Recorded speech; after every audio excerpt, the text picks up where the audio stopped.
Shameru bnei Israël et Shabbat, la'asot et Shabbat ledorotam beritolam. Ce verset, tout le monde le connaît.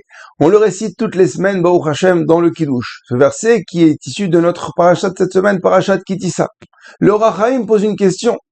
Il demande, qu'est-ce que cela signifie, la'asot et Shabbat? De faire le Shabbat. Comment on peut faire le Shabbat?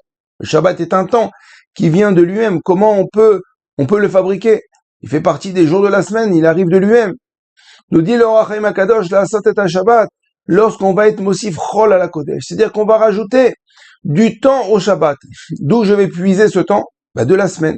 Vendredi, Shabbat, je vais le faire entrer 10 minutes, un quart d'heure, 20 minutes plus tôt. Et lorsqu'il va sortir, je ne vais pas m'empresser de le faire sortir.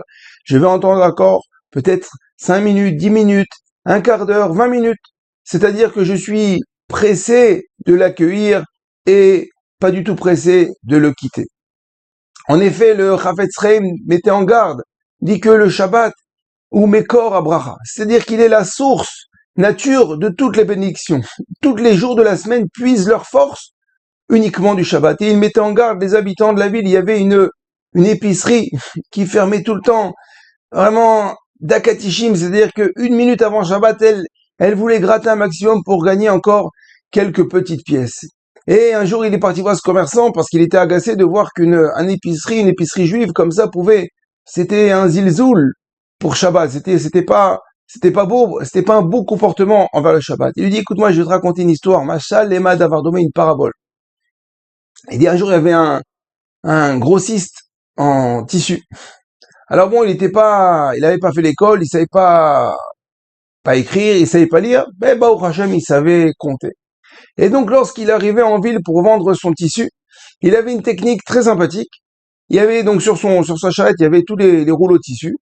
Et lorsque les commerçants venaient acheter, il disait comme ça, regarde, je mets mon chapeau, tu montes prendre dans la charrette un rouleau de tissu, chaque rouleau de tissu que tu prends, tu mets une pièce de ta poche dans le chapeau. Et à la fin, on fait les comptes et je te rends toutes tes pièces. Et comme ça, je sais exactement combien tu as pris. En plus, puisque le bonhomme mettait sa pièce, il était intéressé à la récupérer. C'était son système de vente. Alors, il arrive en ville et il trouve un commerçant qui veut lui acheter du tissu. Alors, il lui explique. Et l'autre, le commerçant, il met une pièce, il descend un rouleau, 2 rouleaux, 3 rouleaux. Il lui achète une belle commande et il vide la charrette. Et le commerçant, le grossiste, il regarde comme ça, il dit, le chapeau, il était plein de pièces, il dit, tu sais quoi, c'est l'occasion, je vais attendre qu'il monte et je vais prendre des pièces et je vais les mettre dans ma poche.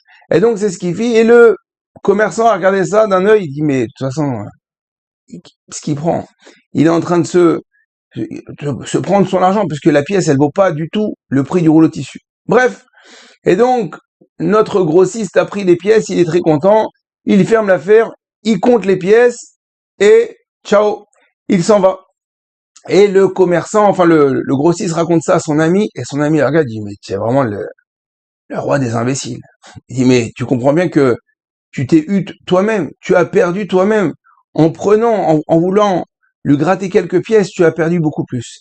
Et le Chafetz Chaim explique à ce commerçant, lorsque tu prends encore 1 minute, 2 minutes, 1 heure au Shabbat, tu ne perds que toi. Puisque le Shabbat ou Mekor Abraha, toutes les brachot, tout ce que tu vas recevoir dans la semaine, ça vient du Shabbat. C'est comme lorsqu'on veut charger notre portable. Si plus on le laisse, plus il y aura de l'autonomie. Si je fais qu'une demi-charge, il va durer moins longtemps. Donc Rabota et le Shabbat, il faut pas être mézelzel. Bezrat Hashem, qu'on puisse toujours faire entrer Shabbat beaucoup plus tôt. Et on raconte que le Shabbat, le Gehinom, il est fermé. Il n'y a pas de Gehinom. Là-bas, en bas, dans le sous-sol, le feu est éteint et comme ça, les Neshamot peuvent se reposer. Cependant, sur quoi on calque les horaires du Gehinom? Tout simplement, sur les horaires dans lesquels on a eu l'habitude de les faire entrer et de les faire sortir. C'est-à-dire que si on avait l'habitude de faire entrer Shabbat, 4h32, c'est 4h32. Et 5h28, c'est 5h28. Aussi là-bas, après au Gehinom, on éteindra le feu à la dernière minute, et on le rallumera à la première minute. Alors que si on avait l'habitude d'être beaucoup plus large, 4h32, on va le faire entrer à 4h15, 4h10, on est déjà prêt pour Shabbat. Là-bas aussi, en bas, le repos sera déjà plus tôt. Et la sortie, pareil. C'est-à-dire que les horaires, si on va avoir des horaires d'enfer, alors il faudrait déjà s'habituer déjà ici-bas à prendre le pli de recevoir le Shabbat beaucoup plus tôt et le faire sortir un petit peu plus tard. Alors Bezrat Hashem, que l'on puisse tous ensemble respecter le Shabbat comme il se doit. Et si on le respecte, de toute façon, on peut être que gagnant parce que n'oubliez jamais que Shabbat ou Mekor Abraham. Je vous dis Shabbat Shalom, à très bientôt et